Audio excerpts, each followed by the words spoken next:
நடப்பாடியார், காவேரி காப்பாளர் நடப்பாடியார், காவேரி காப்பாளர் நடப்பாடியார், புரட்சி தமிழர் நடப்பாடியார். போங்க வாழ்க. இந்த பக்கம் வாங்க, இந்த பக்கம் வாங்க, இந்த பக்கம் வாங்க. போங்க போங்க, எல்லாம் பின்னாடி போங்க. போங்க எல்லாம் பின்னாடி போங்க. கொஞ்சம் வாங்க. போங்க ப்ளீஸ். கொஞ்சம் முன்னாடி போங்க.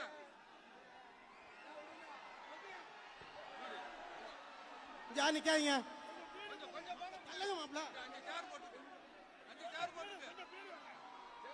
கொஞ்சம் பீடு வாங்க சொல்லிருங்க. கொஞ்சம் முன்னாடி நிக்காதீங்க யாரு? எல்லாம் அப்படியே பின்னாடி போங்க. எல்லாம் பின்னாடி போங்க.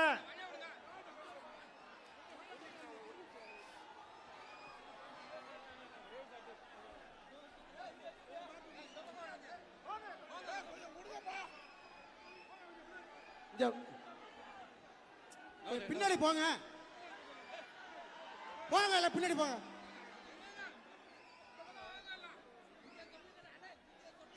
போங்க எல்லாம் பின்னாடி போங்க. தயவு செய்து நீ போங்க. ஒன்றியா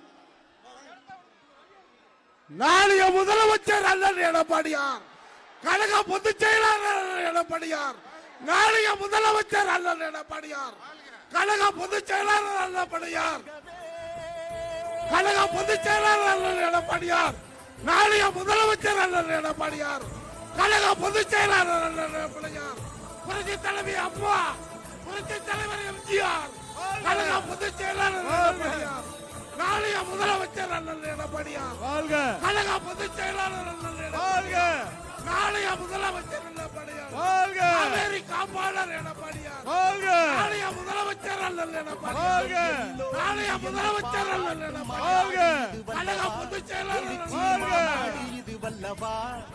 இந்த மக்கள் கூட்டத்தை கண்டு எதிர்கட்சி மருண்டோடும் நாள் அல்லவா. காரணம் எடப்பாடி மக்கள் எல்லோரும் வல்லவா. எழுச்சி மாநாடு வல்லவா. இந்த மக்கள் கூட்டத்தை கண்டு எதிர்கட்சி மருண்டோடும் நாள் அல்லவா. காரணம் எடப்பாடியார் அல்லவா. நாடு மகிழும்படி நல்லாட்சி தீபத்தை அன்று இவர் ஏற்றினார். குடிமராத்து நாயகர் புரட்சி தமிழர் எடப்பாடியார், வருங்கால முதல்வர் எடப்பாடியார், மக்களின் முதல்வர் எடப்பாடியார், நாளைய முதல்வர் அண்ணன் எடப்பாடியார், தமிழகத்தின் பொதுச் செயலாளர் எடப்பாடியார், நாளைய முதல்வர் அண்ணன் எடப்பாடியார், நாளைய முதல்வர் அண்ணன் எடப்பாடியார், மக்களின் முதல்வர் அண்ணன் எடப்பாடியார், மக்களின் முதல்வர் அண்ணன் எடப்பாடியார், புரட்சி தமிழர் எடப்பாடியார், புரட்சி தமிழர் எடப்பாடியார், புரட்சி தமிழர் எடப்பாடியார், புரட்சி தமிழர் எடப்பாடியார், புரட்சி தமிழர் எடப்பாடியார், புரட்சி தமிழர் எடப்பாடியார், நாளைய முதல்வர் புரட்சி எடப்பாடியார், புரட்சி தமிழர் அண்ணன் எடப்பாடியார், புரட்சி தமிழர் அண்ணன் எடப்பாடியார், நாளைய தமிழர் முதல்வர் அண்ணன் எடப்பாடியார், புரட்சி தமிழர் அண்ணன் எடப்பாடியார். மக்கள் எல்லோரும் வியந்து பாராட்டும் மாநாடு இது வல்லவா. எழுச்சி மாநாடு இது வல்லவா.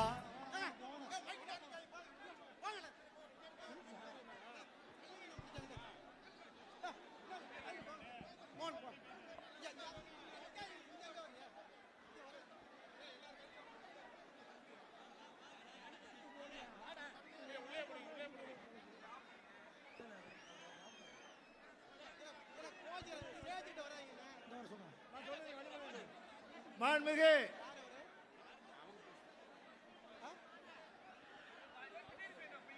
அருமைக்குரிய அண்ணன் கழகத்துடைய பொதுச் செயலாளர் புரட்சி தமிழ் எடப்பாடியார் அவர்களை இந்த கண்டன ஆர்ப்பாட்டத்திற்கு தலைமையேற்று நடத்தி தரும்படி உங்கள் அத்தனை பேருடைய சார்பிலே கேட்டுக் கொள்கிறேன்.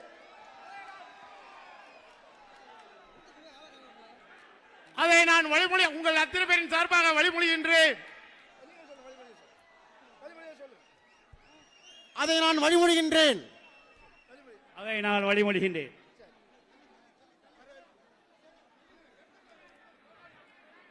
முன்னாள் உணவுத்துறை அமைச்சரும் கழகத்தின் அமைப்பு செயலாளரும் திருவாரூர் மாவட்ட கழக செயலாளரும் நன்னிலம் சட்டமன்ற உறுப்பினர்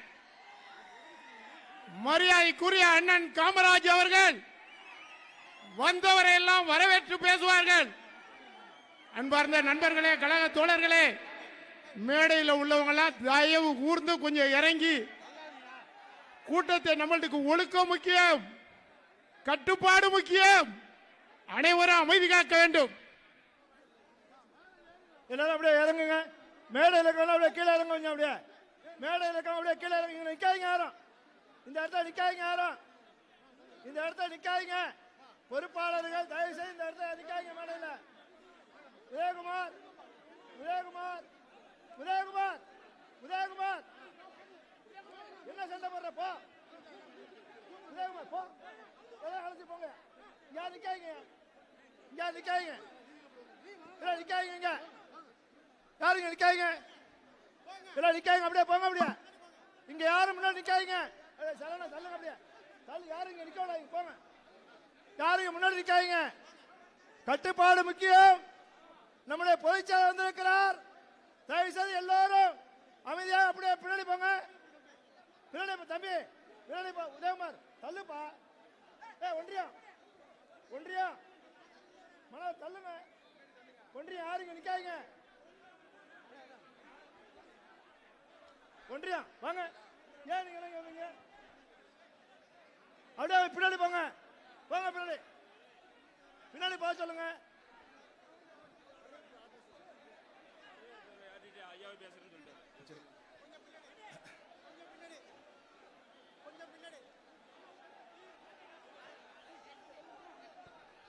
ராஜமாணிக்கம், ராஜமாணிக்கம், ராஜமாணிக்கம், இந்த பக்கம் போய் தள்ளி விடுங்க. அந்த பக்கம்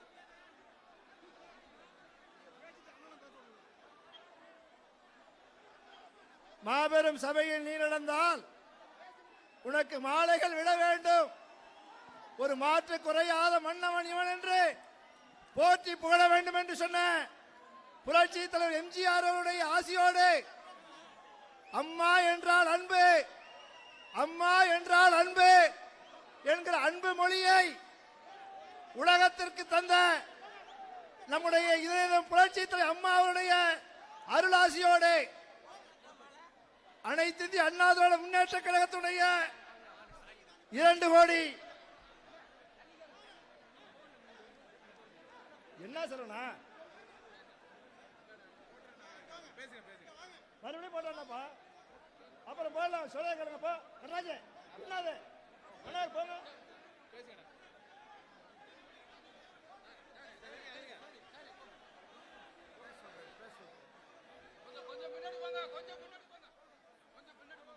ரெண்டு கோடி தொண்டருடைய இதயங்களில சிம்மாசனம் போட்டு அமர்ந்திருக்கக்கூடிய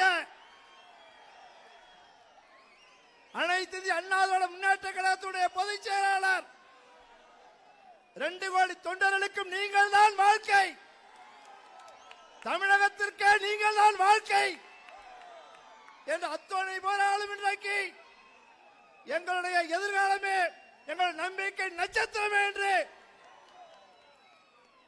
நடைபெற்றுக் கொண்டிருக்கக்கூடிய நம்முடைய அருமைக்குரிய அண்ணன், முன்னாள் அமைச்சர், என்னாலும் நம்ம அன்பிற்குரிய அண்ணன், முன்னாள் முதலமைச்சர், வருங்கால முதலமைச்சர், நாளைய முதலமைச்சர், நம்முடைய அருமைக்குரிய அண்ணன் தஞ்சை டெல்டா பகுதிக்கு வந்திருக்கிறார்கள்.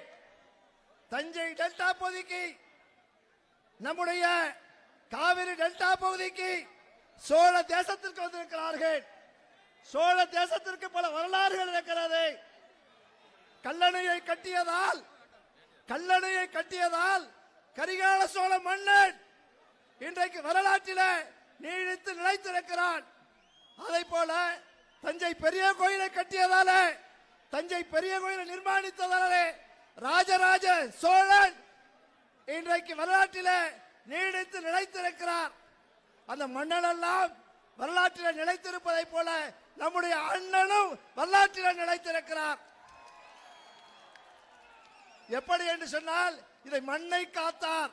இந்த மண்ணை காத்தவர் நம்முடைய அண்ணன் எடப்பாடியார். இந்த மண்ணை காத்தவர். பாதுகாக்கப்பட்ட வேளாண்மை மண்டலமாக நம்முடைய காவிரி டெல்டா பகுதி அறிவித்து இந்த மண்ணை காத்த தலைவன் நம்முடைய ஊருக்கு வந்திருக்கிறார். கண்டன ஆர்ப்பாட்டத்திற்கு மேகதாதுவில் காவிரியின் குறுக்கே மேகதாதுவில் அணை கட்டுவதை தடுக்காமல் கைகட்டி வாய்பொத்தி பார்த்து கொண்டிருக்கக்கூடிய திமுக அரசை கண்டித்து, மாநில அரசை கண்டித்து, உரிய நேரத்தில் நமக்கு தண்ணீரை பெற்றுத்தராத மாநில அரசை கண்டித்து, மாநில மத்திய அரசுகளை கண்டித்து போர்ப்பாட்டுப்படுவதற்காக வந்திருக்கிறார். நானே வருகிறேன், நானே போராட்டம் செய்கிறேன், நானே ஆர்ப்பாட்டம் செய்கிறேன் என்று நம்முடைய மண்ணுக்கு வருகிறக்கூடிய அருமைக்குரிய அண்ணன் எடப்பாடியார் அவர்களை, புரட்சி தமிழ் எடப்பாடியார் அவர்களை உங்கள் சார்பாக வருக வருக வருக என வரவேற்கிறேன்.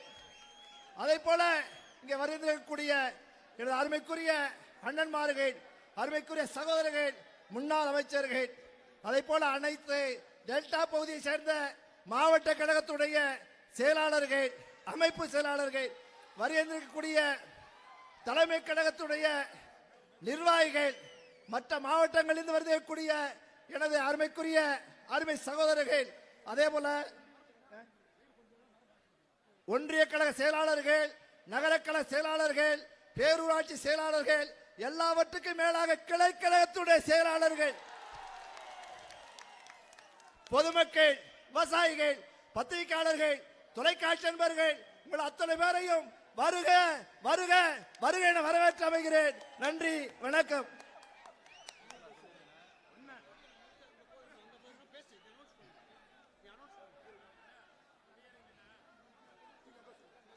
அங்கதுக்கு சொல்லாமா, அங்கதுக்கு சொல்லாமா? இல்ல, அது அதுக்கு இதுதான் சரியான இடமா? இதுதான் சரியா இருக்கும், இந்த இடம் தான் சரியா இருக்கும்.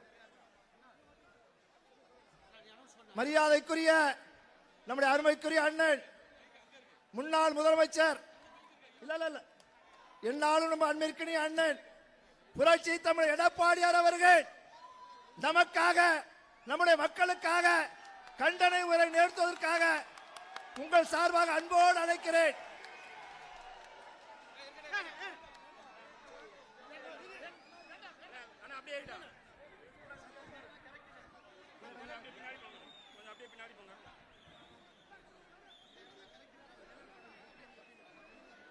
பொன்மனச்செம்மல் புரட்சி தலைவர் எம்ஜிஆர் அவர்களையும்,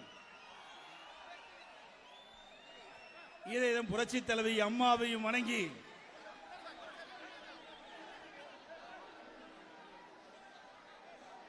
இந்த டெல்டா மாவட்டமே இங்கே தஞ்சாவூர் திலகர் திடலிலே குழுமி கடல் போல் மக்கள் வெள்ளம் காட்சியளிக்கின்றார்கள். இந்த திடல் ஒரு வரலாற்று சிறப்புமிக்க திடல். தந்தை பெரியார், பேரர் அண்ணா, பொன்மனச்செம்மல் புரட்சி தலைவர் எம்ஜிஆர், இதயம் புரட்சி தலைவி அம்மா போன்ற வரலாற்று சிறப்புமிக்க தலைவர்கள் பேசிய திடல் திலகர் திடல். அந்த திடலிலே விவசாய பெருங்குடி மக்களுடைய இன்னல்கள், துயரங்கள், வேதனைகள் துடைப்பதற்காக மாபெரும் கண்டன ஆர்ப்பாட்ட நிகழ்ச்சி. இன்றைக்கு தஞ்சை நகரமே குலுங்குகின்ற அளவுக்கு மக்கள் வெள்ளம் காட்சியளிக்கின்றார்கள். இங்கே வந்து குழுமி இருக்கின்ற அத்தனை பேரும் உழைப்பாளிகள், உழைப்பாளிகள். ரத்தத்தை வியர்வையாக சிந்தி உழைக்கின்ற உழைப்பாளி, நாட்டு மக்களுக்கு உணவளிக்கின்ற உழைப்பாளி இங்கே திரளாக குழுமி இருக்கின்றீர்கள். இந்த வரலாற்று சிறப்புமிக்க கண்டன ஆர்ப்பாட்ட நிகழ்ச்சியிலே தலைமை ஏற்று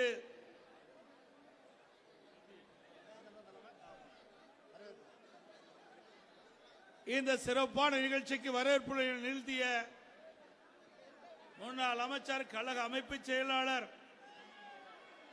திருவாரூர் மாவட்ட கழகத்துடைய செயலாளர், அன்பு சகோதரர் திரு ஆர் காமராஜ் அவர்களே, இந்த கண்டன ஆர்ப்பாட்டத்திலே கலந்து கொண்டு சிறப்பித்துக் கொண்டிருக்கின்ற கழக அமைப்பு செயலாளர், முன்னாள் அமைச்சர், நாகப்பட்டினம் மாவட்ட கழக செயலாளர் அண்ணன் OS மணியன் அவர்களே,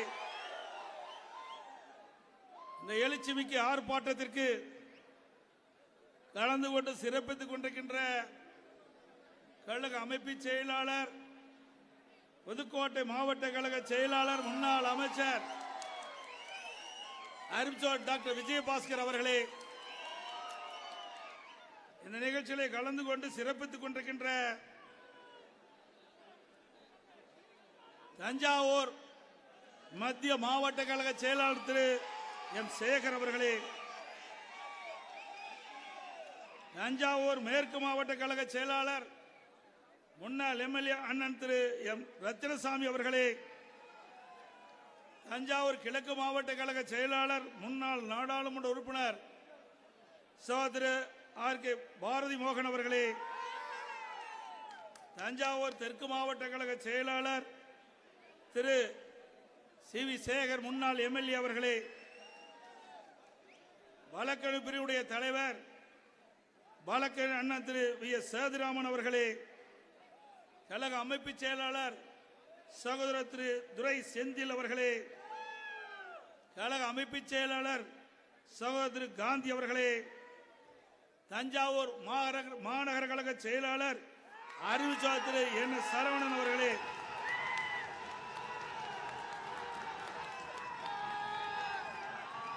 கும்பகோணம் மாநகர கழக செயலாளர் முன்னாள் MLA சர் ராமநாதன் அவர்களே, முன்னாள் அமைச்சர் மாநில விவசாய பிரிவுடைய செயலாளர் திருவண்ணாமலை மாவட்ட அறிவிச்சாளர் திரு அக்ரி கிருஷ்ணமூர்த்தி அவர்களே, மாநில அம்மா பேரவை இணைச்சாளர் திரு AVK அசோக்குமார் அவர்களே, திருச்சி புறநகர் மாவட்ட செயலாளர் முன்னாள் அமைச்சர் அறிவிச்சாளர் திரு பரஞ்சோதி அவர்களே, திருச்சி புறநகர் தெற்கு மாவட்ட செயலாளர் முன்னாள் MP அறிவிச்சாளர் திரு ப குமார் அவர்களே, அரியூர் மாவட்ட செயலாளர் முன்னாள் MLA கொறடா திரு தாமரை ராஜேந்திரன் அவர்களே, மயிலாடுதுறை மாவட்ட செயலாளர் முன்னாள் MLA அறிவிச்சாளர் திரு S பவுன்ராஜ் அவர்களே, புதுக்கோட்டை தெற்கு மாவட்ட செயலாளர் முன்னாள் MLA அறிவிச்சாளர் திரு RK வைரமுத்து அவர்களே, முன்னாள் MLA பெரம்பலூர் மாவட்ட செயலாளர் அறிவிச்சாளர் திரு தமிழ்ச்செல்வன் அவர்களே, திருச்சி மாநகர் மாவட்ட அறிவிச்சாளர் திரு சீனிவாசன் அவர்களே, முன்னாள் அமைச்சர் மாநில இளைஞர் பாசனுடைய செயலாளர் அறிவிச்சாளர் திரு NR சிவபதி அவர்களே, முன்னாள் அமைச்சர் அறிவிச்சாளர் திரு ஜெயபால் அவர்களே, முன்னாள் அமைச்சர் அண்ணன் ஜீவானந்தம் அவர்களே, முன்னாள் அமைச்சர் திரு பூனாச்சி அவர்களே, முன்னாள் அமைச்சர் திரு PV ரமணா அவர்களே, முன்னாள் அமைச்சர் சகோதரர் பெஞ்சமின் அவர்களே, சட்டமன்ற உறுப்பினர் திரு சிறுனியும் பலராமன் அவர்களே, கழக அமைப்பு செயலாளர் முன்னாள் கொறடா அறிவிச்சாளர் மனோகரன் அவர்களே, அமைப்பு செயலாளர் சகோதரி முன்னாள் அமைச்சர் திருமதி வளர்மதி அவர்களே, மற்றும் இந்த நிகழ்ச்சியிலே பங்குபட்டு சிறப்பித்துக் கொண்டிருக்கின்ற கழக அமைப்பு செயலாளர்கள் திரு வரகூர் அருணாசலம் அவர்களே, திரு ரத்தினவேல் அவர்களே, திருமதி S வளர்மதி அவர்களே, சிவா ராஜமாணிக் அவர்களே, திரு ஆசமணி அவர்களே, டாக்டர் கோபால் முன்னாள் MP அவர்களே, மற்றும் நிகழ்ச்சியிலே பங்குபட்டுகின்ற கழக கொள்கை பிறப்பு துணை செயலாளர் திரு துரை திருநானம் அவர்களே, திரு இளவரசன் முன்னாள் MP அவர்களே, சந்திரசேகர் முன்னாள் MLA அவர்களே, முன்னாள் MLAக்கள் திரு SV திருநான சம்பந்தம் அவர்களே, திரு ராம்குமார் அவர்களே, திரு இளமதி சுப்பிரமணியன் அவர்களே, திரு தவமணி அவர்களே, திரு பாரதி அவர்களே, திரு ராதாகிருஷ்ணன் அவர்களே, திருமதி சக்தி அவர்களே, திரு நடராஜன் அவர்களே, திரு ரங்கராஜன் அவர்களே, ரங்கநாதன் அவர்களே, திருமதி பரமேஸ்வரி அவர்களே, திருமதி இந்திரா காந்தி அவர்களே, திரு தில்லை S சூரிய பிரகாஷ் மாவட்ட எம்ஜிஆர் செயலாளர் அவர்களே, மற்றும் இந்த சிறப்பான நிகழ்ச்சியிலே கலந்து கொண்டு சிறப்பித்துக் கொண்டிருக்கின்ற இந்த மாவட்டத்தில் இருக்கின்ற விவசாயிகள், பல்வேறு அமைப்பை சார்ந்த விவசாய பெருமக்களே, விவசாய தலைவர்களே, மேடையிலே வீட்டிருக்கின்ற கழகத்திலே பல்வேறு பொறுப்புகளை வைக்கின்ற நிர்வாகிகளே, மாவட்ட கழக நிர்வாகிகளே, சார்பு மாவட்ட பொறுப்பாளர்களே, வரி என்று சிறப்பித்துக் கொண்டிருக்கிற கழக உடன்பிறப்புகளே, பெரியவர்களே, தாய்மார்களே, விவசாயிகளே, பத்திரிகையாளர், ஊடக நபர்களே, அனைவருக்கும் என்னுடைய முதற்கண் நன்றி கலந்த வணக்கத்தை சமர்ப்பிக்கின்றேன்.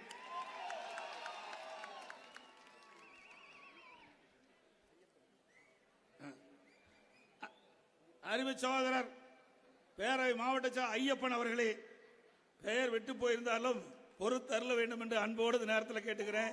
நிறைய மேடையில் இருக்கிறாங்க. எங்கிட்ட இருக்கிற ஒரு 2 பக்கம்தான் பெயர் இருக்குது பட்டியல். ஆகவே யாரும் மேடையில் வீட்டிருக்கின்ற முன்னோடி தலைவர்கள் வரி புரிந்து இந்த அரங்கமே குலுகின்ற அளவிற்கு வரி புரிந்து இந்த நிகழ்ச்சியில் பங்கு பெற்றிருக்கின்ற அனைத்து முன்னாள் மேயர் சாவித்திரி அவர்களே சொல்லியாச்சு. அனைவருக்கும்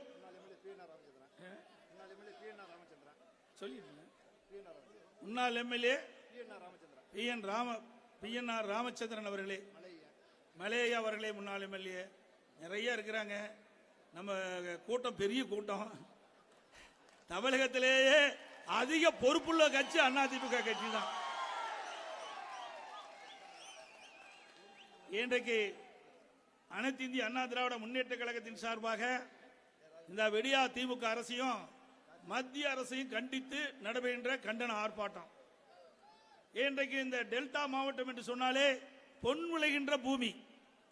இந்த பூமியை காத்தது அதிமுக அரசாங்கம்.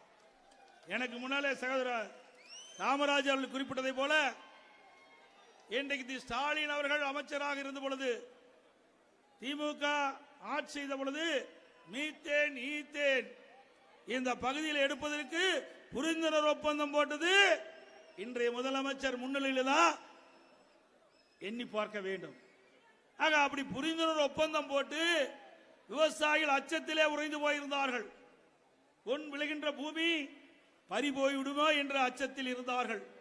மேடையிலே வீட்டிருக்கின்ற விவசாய சங்க தலைவர்கள், எங்களுடைய முன்னாள் அமைச்சர்கள், சட்டமன்ற உறுப்பினர்கள், கழக நிர்வாகிகள், ஒட்டுமொத்த விவசாயிகளும் ஏக்கத்தோடு இருந்த நிலை.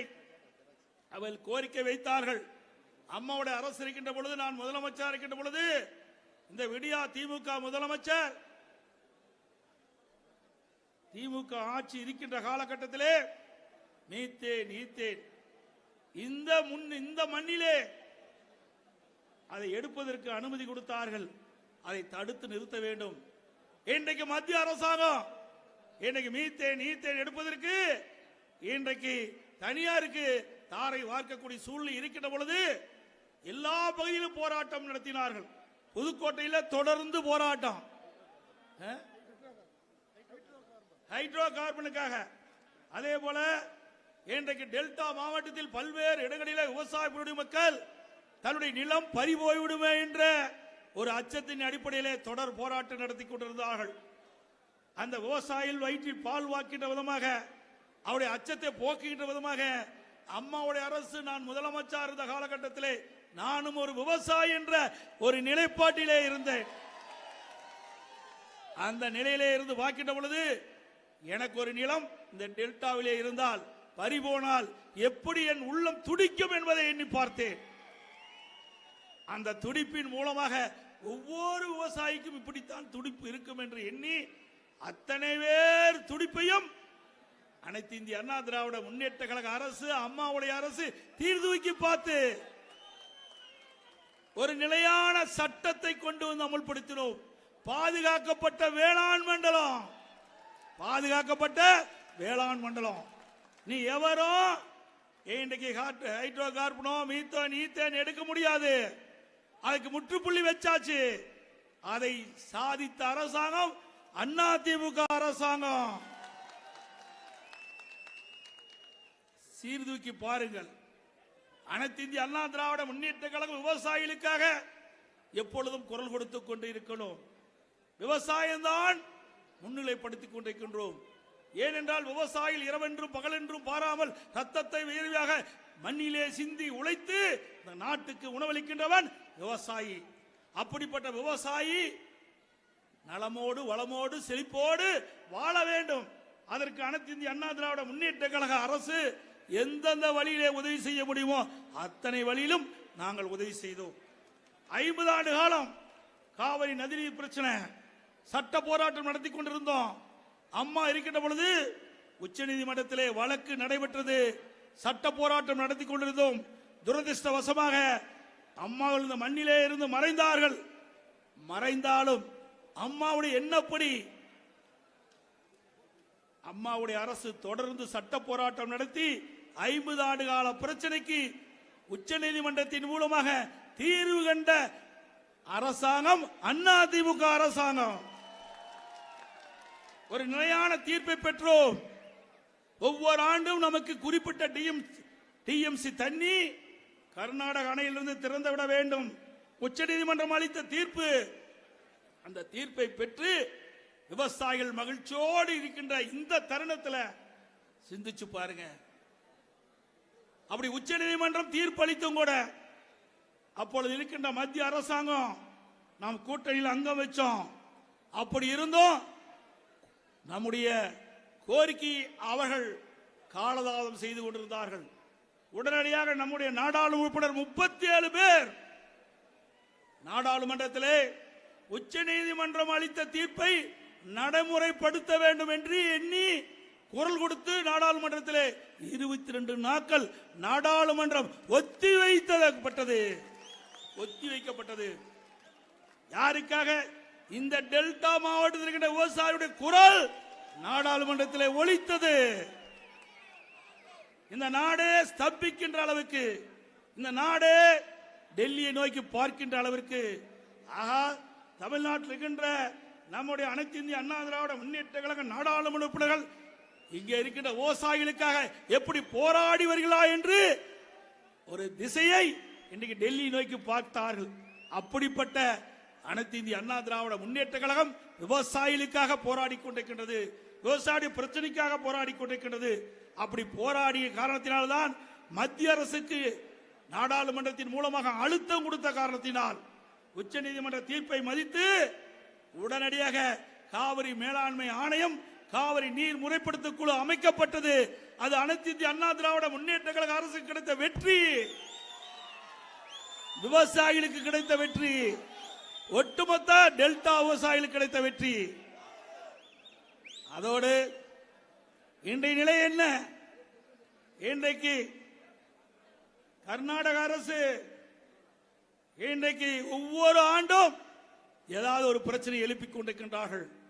நமக்கு வழங்க வேண்டிய உச்ச நீதிமன்றத்தின் மூலமாக ஆண்டுதோறும் நமக்கு வழங்க வேண்டிய நீரை வழங்குவதில்லை. அதை கேட்டு பெற திராணில்லாத அரசாங்கம் இன்றைக்கு விடியா திமுக அரசாங்கம். இன்றைக்கு கர்நாடகத்தில் காங்கிரசும் ஆட்சிக்கு வருது, பாரதிய ஜனதாவும் ஆட்சிக்கு வருது. யார் ஆட்சிக்கு வந்தாலும் தமிழ்நாட்டை வஞ்சிக்கின்றார்கள். உச்ச நீதிமன்ற தீர்ப்பின்படி நமக்கு கிடைக்க வேண்டிய பங்கு நீரை கர்நாடக அணையிலிருந்து திறக்க மறுக்கின்றார்கள். இந்த அரசு, விடியா திமுக அரசு அதை தட்டி கேட்க கையிலாகவில்லை. திறமையற்ற முதலமைச்சர், பொம்மை முதலமைச்சர் ஆண்டு கொண்டிருக்கின்றார். இதே நிலையில் அனைத்து இந்திய அண்ணா திராவிட முன்னேற்ற கழக அரசு இருக்கின்ற பொழுது தொடர்ந்து போராடி வாதாடி நமக்கு தேவையான நீரை பெற்று தந்த அரசாங்கம் அதிமுக அரசாங்கம். இன்றைய தினம் பிப்ரவரி 1ஆம் தேதி காவிரி மேலாண்மை ஆணையம் 28வது கூட்டம் கூட்டியது. அந்த கூட்டத்தில் தமிழ்நாட்டை சேர்ந்த அதிகாரிகள் தமிழ்நாடு அரசின் சார்பாக கலந்து கொண்டார்கள். அந்த கூட்டத்தில் விவாதம் நடக்குது. பிறகு ஓட்டெடுப்பு விடுறாங்க. அந்த ஓட்டெடுப்புல 4 பேர் நமக்கு ஓட்டளிக்கிறாங்க, 5 பேர் கர்நாடக அரசுக்கு ஆதரவாக அளிக்கிறார்கள். என்ன பொருள்? மேகதாதுவில் அணை கட்டுவதற்கு அங்கே தீர்மானம் நிறைவேற்றுவதற்காக கொண்டு வந்த பொருள். இதே நிலை எண்ணி பார்க்க வேண்டும். அனைத்து இந்திய அண்ணா திராவிட முன்னேற்ற கழக அரசு, நான் முதலமைச்சர் இருந்த காலம், கர்நாடக அரசு மத்திய நீர்வள ஆணையத்துக்கு கடிதம் எழுதியது. விரிவான திட்ட அறிக்கை, மேகதாதிலே அணை கட்ட விரிவான திட்ட அறிக்கை நாங்கள் துவங்குவதற்கு எங்களுக்கு அனுமதி வேண்டும் என்று மத்திய நீர்வள ஆணையத்துக்கு கடிதம் எழுதியது. மத்திய நீர்வள ஆணையம் காவிரி மேலாண்மை ஆணையத்துக்கு அங்கே விளக்கம் கேட்டது. உடனடியாக அம்மாவுடைய அரசு உச்ச நீதிமன்றத்திலே நீதிமன்ற அவமதிப்பு வழக்கை தொடர்ந்தோம். நீதிமன்ற அவமதிப்பு வழக்கு மத்திய நீர்வள இயக்குனர் மீது நீதிமன்ற அவமதிப்பு தொடர்ந்தோ உடனடியாக கைவிட்டு விட்டார்கள். அனைத்து இந்திய அண்ணா திராவிட முன்னேற்ற கழக அரசு இருக்கின்ற வரை மேகதாது பிரச்சனையை அந்த காவிரி மேலாண்மை ஆணை கூட்டத்தில் எழுப்பவே இல்லை.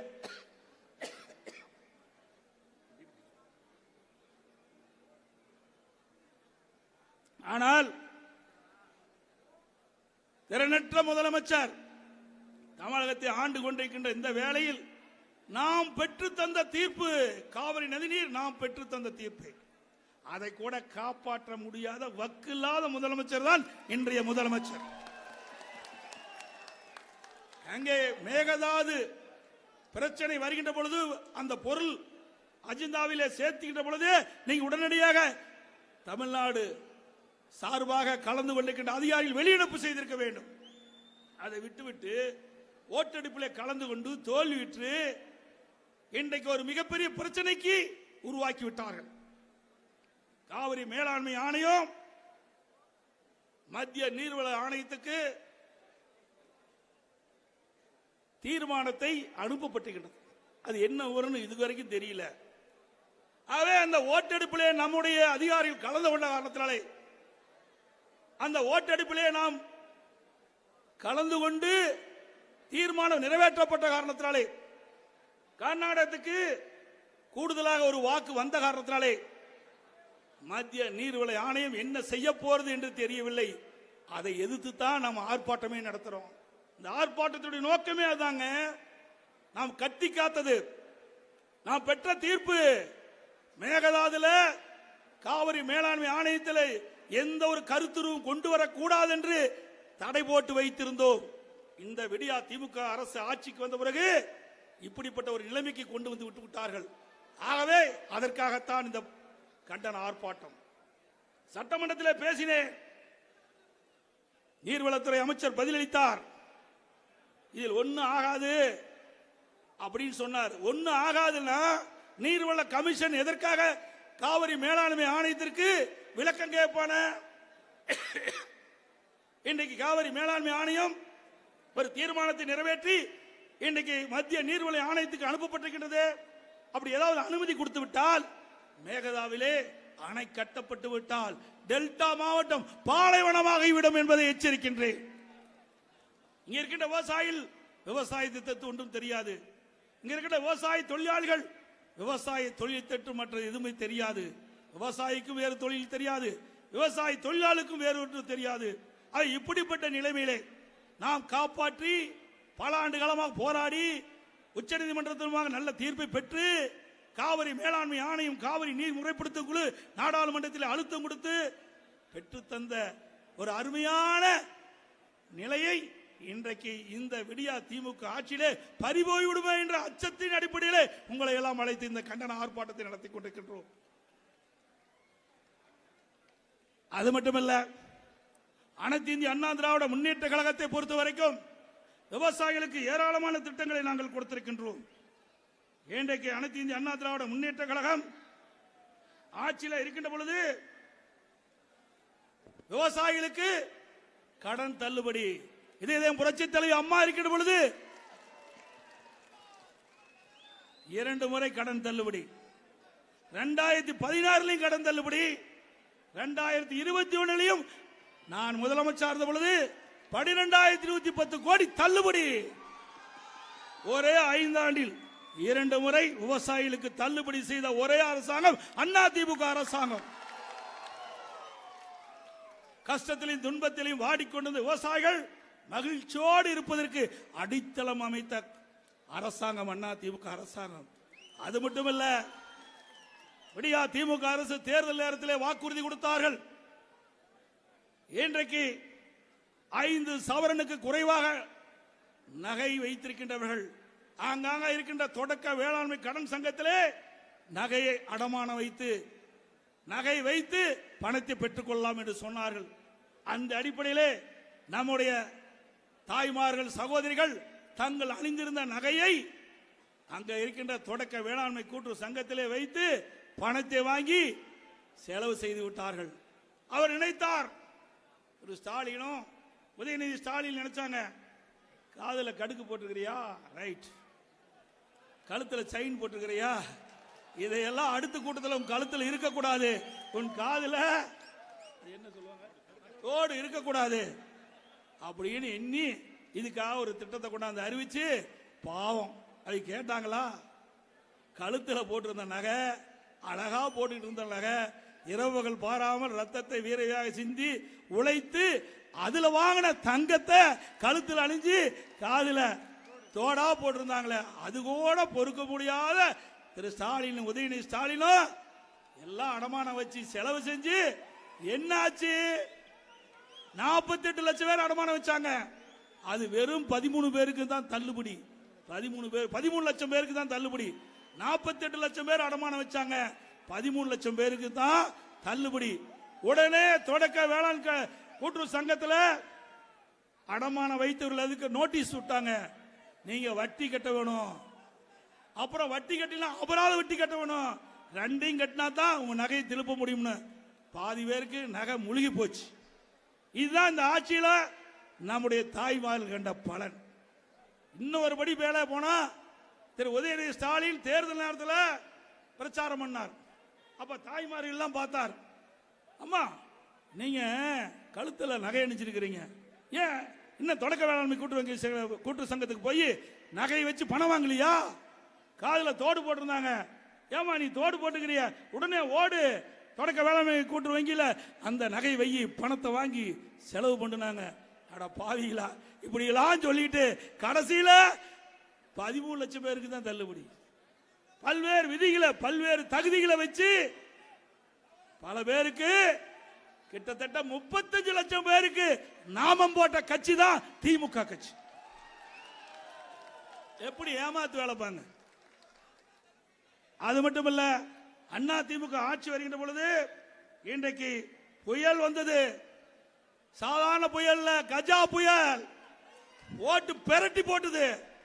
இந்த டெல்டா மாவட்டம் தஞ்சாவூர், நாகை, அப்பொழுது மயிலாடுதுறை பிரிக்கல, திருவாரூர் மாவட்டம், புதுக்கோட்டை மாவட்டம், இந்த மாவட்டத்தில் 8 மாவட்டம் டெல்டா மாவட்டத்தில், இன்றைக்கு திண்டுக்கல் வரைக்கும் அப்படியே அடிச்ச காத்து சொல்ற்றி அடிச்சு பல பேர் உயிர் போயிட்டது, பல கால்நடைகள் இறந்து விட்டது. அதோட மரங்கள், மாமரம், நான் வந்து பார்த்தேன், மாமரம் எல்லாம் ஒடிஞ்சு போச்சு, தென்னை மரம் எல்லாம் ஒடிஞ்சு போச்சு. இந்த தஞ்சாவூர் பகுதியில் தென்னை மரம் அதிகமாக இருக்கின்ற பகுதி எல்லாமே போச்சு. பல ஆண்டுகளாக வளர்த்தி பலன் கொடுத்துக்கிட்டு இருந்த அந்த மரமெல்லாம் காற்றுல ஒடிச்சு வீணா போச்சு. அப்படிப்பட்ட சோதனையான நேரத்தில் மத்திய அரசாங்கம் நிதி கொடுக்கல, அதற்காக நாங்கள் எதிர்பார்க்கல. நான் ஒரு விவசாயி என்ற காரணத்தினாலே விவசாயி துடித்துக் கொண்டிருக்கின்ற பொழுது எத்தனை கோடி ஆனாலும் பரவாயில்லை, அத்தனை விவசாயிகளுக்கும், தென்னை மர விவசாயிகளுக்கு ஒரு தென்னை மரத்துக்கு 1100 ரூபாய் வழங்கிய அரசாங்கம் அண்ணா திமுக அரசாங்கம். மாமரத்துக்கு கொடுத்தோம், சேதமெல்லாம் கணக்கிட்டு கொடுத்தோம். இப்படி விவசாயிகள் பாதிக்கப்படுகின்ற பொழுதெல்லாம் அண்ணா திமுக அரசு உதவி செய்து, இன்னைக்கு ஐயன் திருவள்ளுவர் குறிப்பிட்டதை போல உடுக்கு இழந்தவன் கை போல அங்கே இடுக்கன் களைவதான் நட்புன்னு சொன்னாங்க. எப்படி விவசாயிகள் பாதிக்கப்படுகின்ற பொழுது ஓடோடி வந்து உதவி செய்கின்ற அரசாங்கம் அண்ணா திமுக அரசாங்கம். அதோட இன்றைக்கு அனைத்து இந்திய அண்ணா திராவிட முன்னேற்ற கழக அரசு இருக்கின்ற பொழுது இன்றைக்கு பயிர் காப்பீட்டு திட்டம். இன்னைக்கு விவசாயிகள் ஏதாவது பயிரிடுகின்ற பொழுது வறட்சியாலோ புயலாலோ வெள்ளத்தாலோ அந்த பயிர்கள் சேதமடைகின்ற பொழுது பயிர் காப்பீட்டு திட்டத்தின் மூலமாக அவர்களுக்கு அந்த நிவாரண தொகையை நாங்கள் பெற்று தந்தோம். ஆனால் விடியா திமுக அரசு விவசாயிகளுக்கு ஏமாற்றப்பட்டு விட்டது. இன்றைய தினம் சிந்தித்து பாருங்கள். விவசாயிகள், விவசாய தொழிலாளிகள், திரு ஸ்டாலின் சொன்னார் 2023 ஜூன்ல நான் குறிப்பிட்ட நேரத்திலே டெல்டா விவசாயிகளுக்கு குறுவை சாகுபடிக்கு தண்ணீர் திறப்பேன் என்று வீரவசனம் பேசினார். நானும் டெல்டா காரன், எங்க சேலம் மாவட்டத்திலிருந்து மேட்டூர்ல பேசினார். டெல்டா காரன் சொல்லி தண்ணீரை திறந்து விட்டீர், முழுவதும் தண்ணீர் போய் சேர வேண்டும்ல, அந்த விளைச்சல் பெறுகின்ற அளவிற்கு தண்ணீரை விவசாயிகளுக்கு கொடுக்க வேண்டும்ல. வீரவசனம் பேசிய உடனே நம்முடைய விவசாயிகள் மகிழ்ச்சி பெற்றார்கள். ஆகா, ஸ்டாலினே நேரடியாக மேட்டூருக்கு சென்று அந்த சற்றை திறந்து இன்றைக்கு டெல்டா மாவட்டத்திற்கு வந்து குறுவை சாகுபடிக்காக தண்ணீர் வருகிறது. அவளோடு இருந்து அந்த விவசாயிகள் சுமார் 5 லட்சம் ஏக்கர் குறுவை சாகுபடி செய்தார்கள் டெல்டா மாவட்டத்திலே. இன்றைக்கு முழுவதும் தண்ணீர் வராத காரணத்தினாலே 3 லட்சம் ஏக்கர் தண்ணீர் இல்லாமல் வறண்டு காய்ந்து சேதமடைந்திருக்கின்றது. அதனால் விவசாயிகள் பெரும் துன்பத்திற்கு ஆளாயிருக்கின்றார்கள். அனைத்து இந்திய அண்ணா திராவிட முன்னேற்ற கழகம் இருக்கின்ற பொழுது ஒவ்வொரு ஆண்டும் குறுவை சாகுபடி செய்கின்ற விவசாயிகளுக்கு பயிர் காப்பீட்டு திட்டத்தின் மூலமாக அவர்கள் சேர்க்கப்பட்டு பாதுகாப்பு அளிக்கப்பட்டது. இன்றைக்கு பயிர் காப்பீட்டு திட்டத்தின் மூலமாக இன்றைக்கு விவசாயிகளை சேர்க்கப்பட்டிருந்தால் ஒரு ஹெக்டருக்கு 84,000 ரூபாய் இன்றைக்கு பயிர் காப்பீட்டு திட்டத்தின் மூலமாக விவசாயிகளுக்கு நிவாரணம் கிடைச்சிருக்கும். ஆனால் இந்த விடியா திமுக முதலமைச்சர், பொம்மை முதலமைச்சர், திறனற்ற முதலமைச்சர், எதுவுமே தெரியாத ஒரு பூஜ்ய முதலமைச்சர் நாட்டை ஆண்டு கொண்டிருக்கின்ற காரணத்தினாலே அந்த விவசாயிகளுக்கு பயிர் காப்பீட்டு திட்டத்தில் சேர்க்கல. இன்றைக்கு குறுவை சாகுபடி செய்த அந்த விவசாயிகளுக்கு பயிர் காப்பீட்டு திட்டத்தில் சேர்க்காத காரணத்தினாலே 3 லட்சம் ஏக்கர் தண்ணீர் இல்லாமல் வறண்டு காய்ந்து சேதமடைந்து விட்டது. அந்த விவசாயி பெரும் நஷ்டத்துக்கு ஆளாயிருக்கிறார்கள். இன்றைக்கு உண்மையிலேயே இந்த முதலமைச்சர் சிந்தித்து பார்த்து பயிர் காப்பீட்டு திட்டத்திலே குறுவை சாகுபடி செய்த விவசாயிகள் சேர்க்கப்பட்டிருந்தால் இந்த 3 லட்சம் விவசாயிகள் பாதிக்கப்பட்டவர்களுக்கு ஒரு ஹெக்டருக்கு 84,000 ரூபாய் கிடைச்சிருக்கும். ஆகவே நான் வலியுறுத்தினேன், சட்டமன்றத்திலும் பேசினேன், ஊடகத்திலும் பேசினேன், அறிக்கையில் வாயிலாக விட்டேன். இது யாருடைய தப்பு? அரசாங்கத்துடைய தப்பு, முதலமைச்சருடைய தப்பு. இதனால் விவசாயிகள் பாதிக்கப்படுகிறார்கள். ஆகவே நீங்கள் மாநில அரசு நிதியிலிருந்து இன்றைக்கு பாதிக்கப்பட்ட குறுவை சாகுபடி செய்த பாதிக்கப்பட்ட 3 லட்சம் ஏக்கர் விவசாயிகளுக்கு ஒரு ஹெக்டருக்கு 84,000 ரூபாய் கொடுக்க வேண்டும் என்று நான் வாதாடினேன். ஒரு பயனும் இல்லை. அதோடு எஸ்டிஆர்எஃப் இருந்து நிவாரணம் வழங்கப்படும் என்று சொன்னால், மாநில பேரிடர் நிவாரண நிதியிலிருந்து நிதி வழங்கப்படும் என்று சொன்னார். அது எவ்வளவு ரூபாய் கொடுத்தாங்க? 13,500 ரூபாய் தான் கொடுத்தாங்க. சிந்திச்சு பாருங்க. 2023 மத்திய அரசாங்கம் என்டிஆர்எஃப் மத்திய பேரிடர் நிவாரண நிதி 17,000 ரூபாய் நிர்ணயிக்கப்பட்டிருக்குது. அது கூட தெரியாத, ஒண்ணுமே தெரியாத முதலமைச்சர் 13,500 ரூபாய் நம்முடைய மாநிலத்தில் இருக்கிற விவசாயி குறுவை சாகுபடி செய்த பாதிக்கப்பட்ட விவசாயிகளுக்கு வெறும் 13,500 ரூபாய் கொடுக்குறாங்க. மத்திய அரசு 17,000 ரூபாய் நிர்ணயிக்கப்பட்டிருக்குது. அதுவும் அண்ணன் சொல்றாரு அறிவிச்சதோட சரி, அதுவும் கொடுக்கல விவசாயிகளுக்கு. அந்த எஸ்டிஆர்எஃப் இருந்து அறிவிக்கப்பட்ட அந்த 13,500 கொடுக்காத ஏமாற்றிய அரசாங்கம் தான் இந்த அரசாங்கம். இன்றைக்கு விவசாயிகளுடைய விரோத செயலுக்கு ஈடுபட்டிருக்கிறார். விவசாயிகளை ஏமாற்றிய அரசாங்கம் இந்த விடியா திமுக அரசாங்கம், இன்றைய முதலமைச்சர். அது மட்டுமல்ல, நான் இங்கே இந்த கூட்டத்தில் வந்து பேசுகின்ற பொழுது எனது அறிவிச்சவர் காமராஜ் அவர்களும், அண்ணன் OS மணியன் அவர்களும், டாக்டர் விஜயபாஸ் அவர்களும், சகோதரர் சேகர் அவர்களும், சரவண அவர்களும் சொன்னாங்க, அண்ணா மாலையிலே வெயில் அடிக்குது, நேர் எதிர் வெயில் அடிக்குது, எப்படி வந்து பேசுவீங்கன்னு சொன்னாங்க. நான் ஒரு விவசாயி, காலையிலிருந்து மாலை வரை வெயிலே நின்று உழைத்தவன். விவசாயிகளுக்காக எத்தனை மணி நேரம் வேணாலும் வெயிலே நிற்பேன். அவருடைய பிரச்சனை தீர்ப்பதற்காக என்னை நான் அர்ப்பணித்துக் கொள்வேன் என்று அவரிடத்தில் சொன்னேன். அதன்படி 5 மணிக்கு 4:45 வரதுக்கு புறப்பட்டேன். அண்ணா வெயில் அடிக்குது, கொஞ்சம் சற்று காலதாமதம் போலான்னு வர மெதுவா கொண்டு வந்து 5:15 மேடையில சேர்த்தினார். எதற்காக சொல்லினேன் சொன்னால், விடியா திமுக அமைச்சரை, விடியா திமுக முதலமைச்சரை போல ஏசியில் இருப்பவன் நான் அல்ல. காடு காடாக வயல் வயலாக வரப்பு வரப்பாக சுற்றி வேளாண் பணியை மேற்கொண்ட ஒரு விவசாய முன் காட்சி அளித்துக் கொண்டிருக்கின்றேன். எப்பொழுதெல்லாம் விவசாயிகளுக்கு துன்பம் ஏற்படுதோ அப்பெல்லாம் அனைத்து இந்திய அண்ணா திராவிட முன்னேற்ற கழகம் ஓடோடி வந்து உங்களுக்கு உதவி செய்யும்.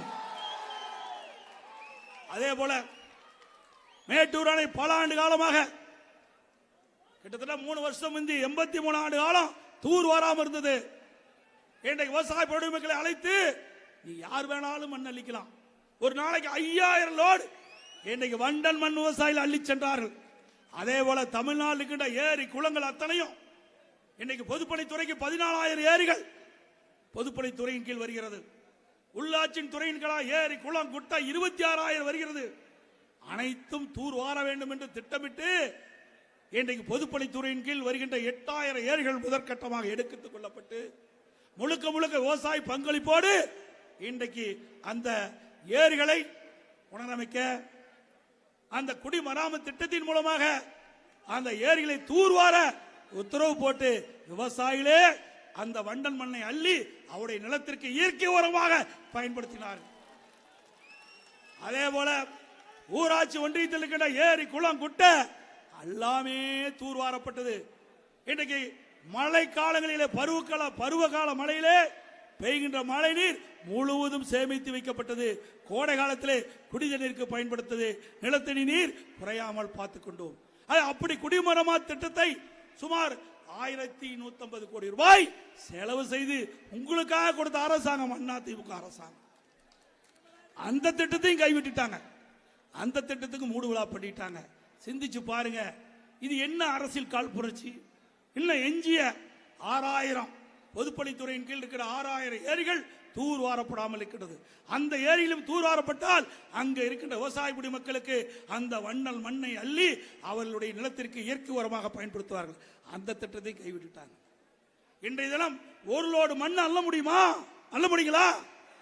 விவசாயிகள் தங்களுடைய நிலத்திற்கு ஒரு லோடு மண் அள்ள முடியாது. அப்படிப்பட்ட நிலைமை இந்த ஆட்சியில பாக்குறீங்க. அதிமுக ஆட்சியில எப்படி பார்த்தீங்க? யார் வேணாலும் போய் விவசாயிகளா இருக்கின்றவர்கள் யார் வேண்டாலும் அங்கங்க இருக்கின்ற ஏரி குளங்களிலே அங்க இருக்கின்ற வண்டல் மண்ணை அள்ளி இயற்கை உரமாக அந்த நிலத்திற்கு பயன்படுத்துகிறார்கள். இதுதான் அதிமுக அரசாங்கம். சிந்திச்சு பாருங்க. அதே போல தடுப்பணை ஆதனூர் குமாரமங்கலம் அம்மா இருக்கின்ற பொழுது வேட்டூர் அணையிலிருந்து வெளியேறுகின்ற நீர் உபரியாக வெளியேறி வருது. அது போய் கடல்ல கலக்குது. அங்கங்கே தடுப்பணை கட்டப்பட வேண்டும். அதன் மூலமாக தண்ணீரை தேக்கி அந்த பயிர்கின்ற விவசாயிகளுக்கு நீரை வழங்க வேண்டும். அதுதான் அற்புதமான திட்டம். அங்கே ஒரு கதவணை 400 கோடியில கொண்டு வந்து அது முடிகிற தருவாயில் இருக்குது. அதுவும் அரசியல் கால் பிடிச்சின் காரணமாக கிடப்புல கிடக்குது. அதோட நஞ்சை புகழூர் கரூருக்கு பக்கத்தில் நான் முதலமைச்சர் இருக்கும் பொழுது அங்க ஒரு தடுப்பணை 430 கோடியில ஆரம்பிக்கப்பட்டு அதுவும் ஆமை வேகத்தில் நடக்குது. அது மட்டுமல்ல, மேட்டூர்ல இருந்து இன்றைக்கு கடல்ல கலக்கின்ற வரை 3 இடத்துல தடுப்பு அங்கங்கே கதவணை கட்டுவதற்காக திட்டமிட்டப்பட்டு நான் சட்டமன்றத்தில் அறிவித்தேன். அது கூட பொறுக்க முடியாத விடியா திமுக அரசு வந்தவுடன் அதையும் ரத்து பண்ணிட்டாங்க. இவர்கள் எங்கே விவசாயிகளுக்காக நன்மை செய்தார்கள்? 3 ஆண்டு காலம் ஆட்சியிலே அமர்ந்தார்கள். 3 ஆண்டு காலத்தில் விவசாயிகளுக்கு என்ன பலன் கிடைத்திருக்கிறது? இந்த ஆட்சியிலே விவசாயிகளுக்கு வேதனை தான் மிஞ்சியது. வேதனை தான் மிஞ்சியது. ஆகவே இன்றைக்கு சிந்தித்து பார்க்க வேண்டும் விவசாய குடிமக்கள். அனைத்து இந்திய அண்ணா திராவிட முன்னேற்ற கழக ஆட்சி தான் விவசாயிகளுக்காக உழைக்கின்ற கட்சி, விவசாயிகளுக்காக பாடுபடுகின்ற கட்சி, விவசாயிகளுடைய பிரச்சனையை தீர்க்கின்ற கட்சி. விவசாயிகள் தங்களுடைய பம்பு செட்டுக்கு 24 மணி நேரம் மின்சாரம் வேண்டும் என்று சொன்னார்கள். விவசாய குடிமக்கள் தடையில்லா மின்சாரம் 24 மணி நேரம் மும்முனை மின்சாரம் வேண்டும் என்று கேட்டார்கள். அதை ஏற்று 1/4/2021 விவசாயிகளுக்கு தமிழ்நாடு முழுவதும் மும்முனை மின்சாரத்தை கொண்டு வந்து கொடுத்தோம். இதெல்லாம் சாதனை அல்லவா? அதோடு விவசாயிகளுக்கு சிறு குறு விவசாயிகள் பம்பு செட்டு வாங்குவதற்கு மானிய விலையில நாங்க கொடுத்தோம். அதே போல விவசாயிகள் இன்றைக்கு மானிய விலையில டிராக்டர்கள், பவர் டில்லர், ஸ்ப்ரேயர் நிறைய கொடுத்தோம். இன்றைக்கு 50% மானியம். டிராக்டர் 8 லட்சம்னா 4 லட்சத்துல மாநிலத்தில் கொடுத்தோம். விவசாயிகளை வாழ வைத்த கட்சி அதிமுக கட்சி, அதிமுக அரசாங்கம். அதோடு விவசாயிகள் உற்பத்தி செய்யப்பட்ட அந்த பொருளை இன்னைக்கு நெல்லாகட்டும், இல்லது மஞ்சள் ஆகட்டும், இல்லது பாக்காகட்டும், எதுவாக இருந்தாலும் விவசாயிகள் உற்பத்தி செய்யப்பட்ட விளைபொருளை விலை வீழ்ச்சி அடைகின்ற பொழுது அங்கங்கே தொடக்க வேளாண்மை கூட்டுறவு சங்கத்தில் ஒரு கட்டடத்தை கட்டி அங்கே சேமித்து வைத்து விவசாயிகளுக்கு குறைந்த வட்டியிலே பணத்தை கொடுத்து விலை ஏறுகின்ற பொழுது அந்த குடோனில் இருந்து அந்த விவசாயி தங்களுடைய பொருளை விற்று லாபம் அடையலாம். அதையும் அதிமுக ஆட்சியில் தான் கொண்டு வந்தார். இப்படி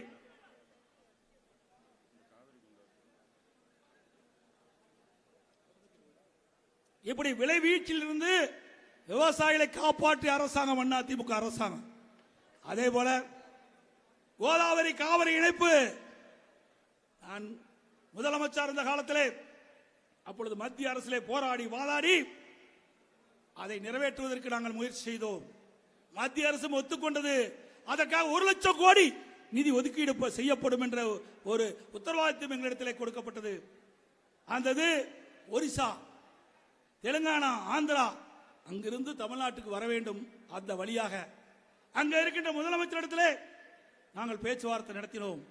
நம்முடைய அமைச்சரவை இடம்பெற்றிருக்கின்ற சகோதரர் வேலுமணி அவர்களும் திரு ஜெயக்குமார் அவர்களும் ஈரோடும் தெலுங்கானாவுக்கு சென்று தெலுங்கானா முதலமைச்சரை சந்தித்து எங்களுடைய பகுதி வறண்ட மாவட்டம், வறண்ட மாநிலம், இன்றைக்கு தண்ணீருக்கு அண்டை மாநிலத்தை நம்பி இருக்கின்றது. நாமெல்லாம் தென் மாநிலத்தைச் சேர்ந்தவர்கள். அதை எங்களுக்கு கோதாவரி காவிரி இணைப்பை நிறைவேற்றுவதற்கு நீங்கள் உதவி செய்ய வேண்டும் என்று கேட்டவுடனே அழகாக நான் ஒத்துக்கொள்கிறேன், நீங்கள் தாராளமாக இன்றைக்கு தெலுங்கானாவிலிருந்து தண்ணீரை கொண்டு செல்லலாம் என்று அழகாக ஒத்துக்கொண்டார். பிறகு ஆந்திரா முதலமைச்சர் ஜெகன்மோகன் ரெட்டியை சந்தித்து நம்முடைய 2 அமைச்சர்களும் போய் பேச்சுவார்த்தை நடத்தினார். அவரும் சொன்னார், நாமெல்லாம் தென் மாநிலத்தைச் சேர்ந்தவர்கள், ஆகவே இந்த வறட்சியிலிருந்து விவசாயிகளை காப்பாற்ற வேண்டும் என்று சொன்னால், விவசாயிகளுக்கு பொன் விலை பூமியாக மாற்ற வேண்டும் என்று சொன்னால், விவசாயி செழிப்பாக வாழ வேண்டும் என்று சொன்னால் நீர் தேவை. ஆகவே நானும் அதுக்கு உதவி செய்கிறேன். நீங்கள் எப்பொழுது இந்த திட்டத்தை கொண்டு வந்தாலும் ஆந்திரா வழியாக நீங்கள் கோதாவரி காவிரி இணைப்பு திட்டத்தை நிறைவேற்றுவதற்கு முழு சம்மதம் தெரிவிப்பேன் என்று உத்தரவாதத்தை கொடுத்தார். மத்திய அரசு விரிவான திட்ட அறிக்கை தயாரிக்கின்ற பணி துவங்கப்பட்டது. இன்றைய முதலமைச்சர் கண்டுகொள்ளவில்லை. அனைத்து இந்திய அண்ணா திராவிட முன்னேற்ற கழகம் கட்சியின் சார்பாக 2021 தேர்தல் நேரத்தில் நாங்கள் தேர்தல் அறிவிப்பாக வெளியிட்டோம். அண்ணா திமுக ஆட்சிக்கு வந்தவுடன் கோதாவரி காவிரி இணைப்பு நிறைவேற்றப்படும் என்று. திமுகவில் அந்த அறிவிப்பு இடம்பெறல. அதனால அரசியல் கால் பிடிச்சின் காரணமாக அப்படியே கிடப்பில போட்டாங்க. மத்திய அரசுக்கு எந்த ஒரு ஆதரவு கொடுக்காத காரணத்தினாலே அந்த திட்டம் நிலுவிலே இருக்கின்றது. மீண்டும் அனைத்து இந்திய அண்ணா திராவிட முன்னேற்ற கழக அரசு உங்கள் மூலமாக மலரும். கோதாவரி காவிரி இணைப்பு நடைபெற நாங்கள் நடவடிக்கை எடுப்போம். அதே போல காவிரி குண்டாறு 14,000 கோடியில் அந்த திட்டத்தை கொண்டு வந்து நிறைவேற்ற நாங்கள் முயற்சிச்சோம். காவிரி குண்டாறு திட்டம் 14,000 கோடியில் அதை கொண்டு வந்தோம். முதற்கட்டமாக நாங்கள் டெண்டர் விட்டு அறிவிச்சவர் புதுக்கோட்டையில் அந்த திட்டத்தை நான் துவக்கி வைத்தேன். அப்படி அந்த திட்டம் நிறைவேறுகின்ற பொழுது வறட்சியா இருக்கின்ற 5 மாவட்டம் திருச்சி, புதுக்கோட்டை, சிவகங்கை, விருதுநகர், ராமநாதபுரம், இந்த 5 மாவட்டத்தில் இருக்கின்ற ஏரிகள் குளங்கள் நிரப்பப்பட்டு இந்த காவிரி குண்டார் திட்டம் நிறைவேறுகின்ற பொழுது இந்த தண்ணீர் இந்த வறண்ட 5 மாவட்டத்தில் இருக்கின்ற ஏரிகள் குளங்கள் நிரப்பப்பட்டு குடிநீர் தேவைக்கு தேவையான நீர் கிடைக்கும். நிலத்தடி நீர் உயரும். வறண்ட பூமி பசுமையான பூமியா காட்சி அளிச்சிருக்கும் அண்ணா திமுக அரசு இருந்தா. துரதிருஷ்டவசமாக நாம் வெற்றி வாய்ப்பு இழந்தாலும் இன்றைக்கும் நாம் போராடி கொண்டிருக்கின்றோம். அனைத்து இந்திய அண்ணா திராவிட முன்னேற்ற கழகத்தை பொறுத்த வரைக்கும் ஆட்சியில் இருந்தாலும் இல்லாவிட்டாலும் மக்களுக்காக உழைப்போம், போராடுவோம், வெற்றி பெறுவோம்.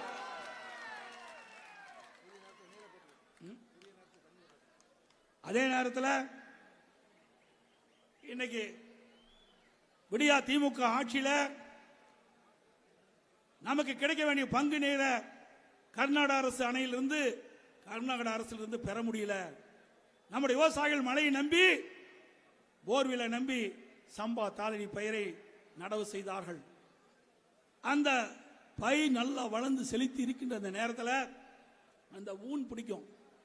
அந்த நேரத்தில் காய்ந்து போகிற நிலை ஏற்பட்டது. அப்பொழுது வறட்சி ஏற்பட்டு விட்டது. மேட்டூர் அணையிலிருந்து தண்ணி வரல, மழையும் பெய்யல.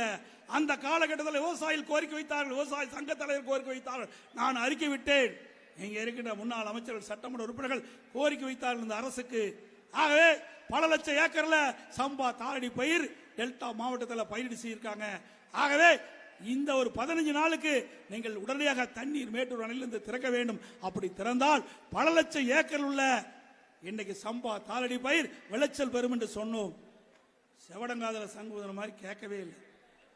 என்ன நினைச்சாங்களோ தெரியல. நாம் கேட்ட பிறகு உரிய நேரத்தில் தண்ணீர் திறந்து விடாம காலம் தாழ்த்தி கிட்டத்தட்ட 20 நாள் கழிச்சு தண்ணீர் திறந்து விட்டாங்க. அதனால எந்த பிரயோஜனம் இல்லாம போச்சு. அதனால அது 2 டீம்ஸ் தண்ணி தான் கொடுத்தாங்க. 10 டீம்ஸ் தண்ணி இருந்தா தான் அந்த பயிரை காப்பாற்ற முடியும். அந்த பயிர்கள் எல்லாம் நெல்மணிகள்லாம் பதறாயிட்டது, வீணா போய்விட்டது, குருவியும் போய்விட்டது, சம்பா தாளடியும் போய்விட்டது. இன்னைக்கு விவசாயி நடுரோட்டுக்கு வந்துட்டாங்க இந்த ஆட்சியில. இதுதான் இன்றைக்கு பார்க்கிறோம். அது இப்படிப்பட்ட சூழ்நிலையை மாற்ற வேண்டும் என்று சொன்னால் அனைத்து இந்திய அண்ணா திராவிட முன்னேற்ற கழகம் என்ற மாபெரும் கட்சி உங்களுக்கு துணை நிற்கும், உங்களை வாழ வைக்கும். அதோட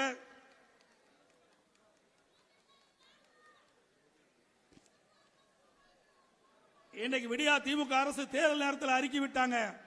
அந்த தேர்தல் அறிக்கையில் குறிப்பிட்டாங்க, அதுல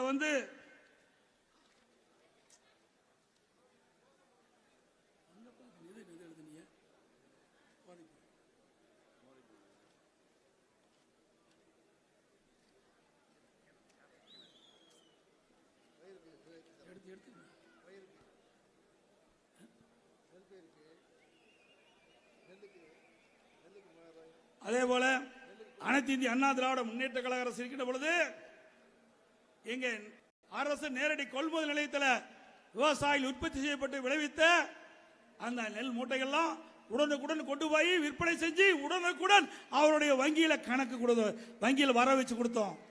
ஆனா விடியா திமுக அரசு வந்த பிறகு அந்த விவசாயிகளை ஆன்லைன்ல பதிவு செய்ய வேணும்னு சொன்னாங்க. சரி, விவசாயிகள் ஆன்லைன்ல பதிவு செஞ்சு அதில் உற்பத்தி செய்யப்பட்ட நெல்லை எல்லாம் மூட்டை பிடித்து கொண்டு போய் இன்றைக்கு நேரடி கொள்முதல் நிலையத்தில் விற்பனை செய்வதற்கு கொண்டு போனா திறந்த வெளியில் அடுக்கி வச்சு உரிய நேரத்தில் நெல் கொள்முதல் செய்யாத காரணத்தினால பல லட்சம் மூட்டை கடந்த ஆண்டு மழையிலே நனைந்து வீணாய் போய் பெரும் நஷ்டத்துக்குள்ளாயிருக்கிறாங்க விவசாயிகள். அதையும் நான் கவன ஈர்ப்பு தீர்மானமாக கொண்டு வந்தேன்.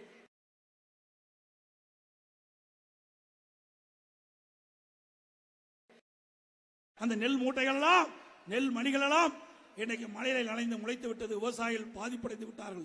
அவை நஷ்டத்துக்குள்ளான விவசாயிகளுக்கெல்லாம் இழப்பீடு தொகை கொடுக்க வேண்டும் என்று வற்புறுத்தினேன். அதற்கும் பதில் இல்லை. அதோட விவசாயிகள் உற்பத்தி செய்யப்பட்ட அந்த நெல் இன்றைக்கு விற்பனை செய்கின்ற போது ஒரு 40 கிலோ மூட்டைக்கு 50 ரூபாய் கேட்கிறான். 40 கிலோ மூட்டைக்கு 50 ரூபாய் கேட்கிறான். ஒரு ஏக்கர் சராசரியா கிட்டத்தட்ட 2000 கிலோ விளையுதுன்னு வச்சுக்கங்க. அப்போ கிட்டத்தட்ட 50 மூட்டை ஆகுது. 50 ரூபாய்னா 2500 ரூபா உங்ககிட்ட பிடிக்கிறாங்க.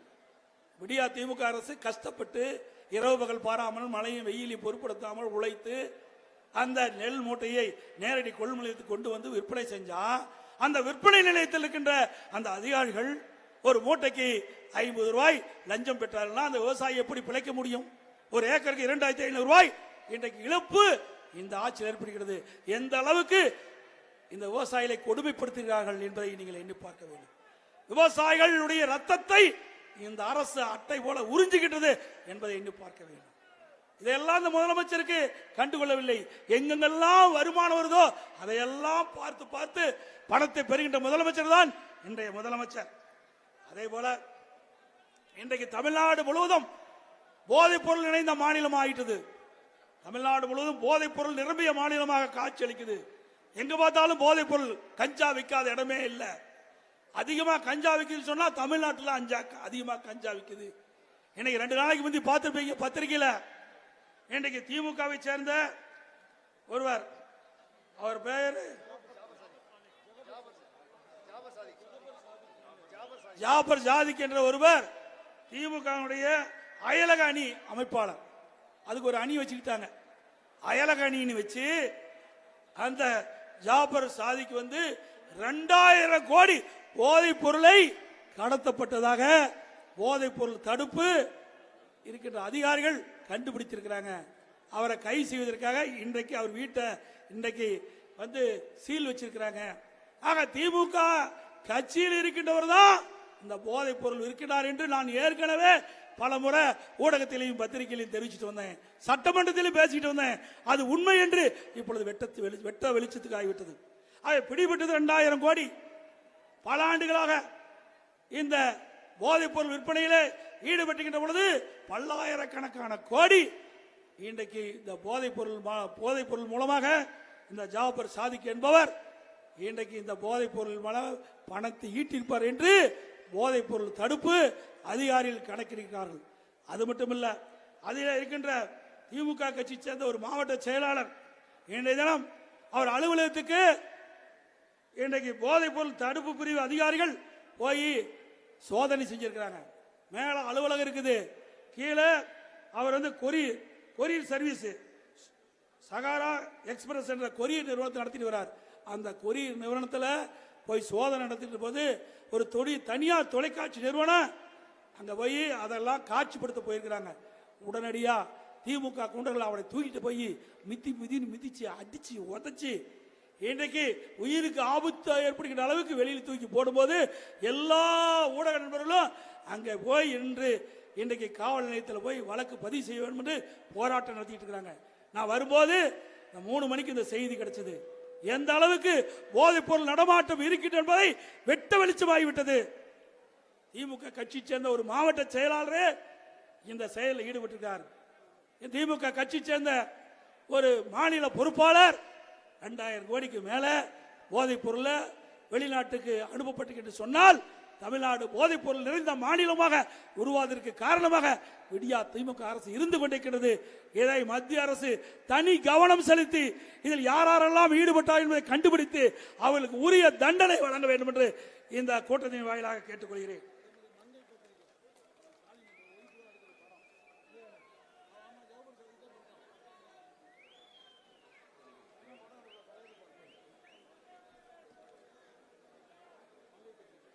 அதே போல அனைத்து இந்திய அண்ணா திராவிட முன்னேற்ற கழக அரசு இருக்கின்ற பொழுது சிறப்பான ஆட்சி செய்து விவசாயிகளுக்கு நிறைய திட்டங்களை கொடுத்து அதன் மூலமாக ஆண்டுக்கு 100 லட்சம் மெட்ரிக் டன் மேலாக உணவு தானிய உற்பத்தியை பெருக்கி 5 ஆண்டு காலம் தொடர்ந்து கிறிஸ்துகர்மான் விருதை பெற்ற ஒரே அரசாங்கம் அண்ணா திமுக அரசாங்கம். ஸ்டாலின் ஆட்சியில் எந்த விருது பெற்றிருக்கிறாங்க? ஒரு விருதும் பெறல. அண்ணா திமுக ஆட்சியில் உள்ளாட்சி துறையில 140 விருதுகளை பெற்றோம். அறிவிச்சோகர் இன்றைக்கு டாக்டர் விஜயபாஸ்கர் அவருடைய துறை உறுப்பு மாற்று அறுவை சிகிச்சை தொடர்ந்து 4 ஆண்டு காலம் தேசிய விருதை பெற்றோம். அறிவிச்சோகர் உணவுத்துறை அமைச்சர் அவருடைய துறையில தேசிய விருதுகளை பெற்றுகிறோம். இப்படி பல்வேறு துறைகள், மின்துறையில பெற்றுக்கிறோம், போக்குவரத்து துறையில, உயர்கல்வித்துறையில, பொதுப்பணித்துறையில, இப்படி பல்வேறு துறைகளே சிறந்த நிர்வாக திறமையுள்ள அரசு என்பதை நிரூபிக்கின்ற விதமாக இந்திய அளவிலே அதிக தேசிய விருது பெற்ற ஒரே மாநிலம் தமிழ்நாடு. அண்ணா திமுக ஆட்சியில பார்க்க முடியுதா? எல்லாமே லஞ்சம் தான். லஞ்சம் இல்லாத துறையே இல்லை. லஞ்சத்தில் இந்த தமிழ்நாடு மிதந்து கொண்டிருக்கின்றது. இதை காப்பாற்ற வேண்டும் என்று சொன்னால் உங்கள் கையிலே தான் இருக்கின்றது. இன்றைக்கு நம்முடைய மாணவர்கள், இளைஞர்கள் அவருடைய கையிலே போதைப் பொருள் விளையாடி கொண்டிருக்கின்றது. மாணவர்களுக்கும் இளைஞர்களும் இன்றைக்கு சீரழியக்கூடிய காட்சியை பார்க்கிறோம். இதே அண்ணா திமுக ஆட்சியில மாணவர்களிடத்திலும் இளைஞர்களிடத்திலும் மடிக்கணினி விளையாடி கொண்டிருந்தது. சிறந்த கல்வி கிடைக்க, விஞ்ஞானி கல்வி கிடைக்க, அறிவுபூர்வமான கல்வி கிடைக்க மடிக்கணினி கொடுத்தோம்.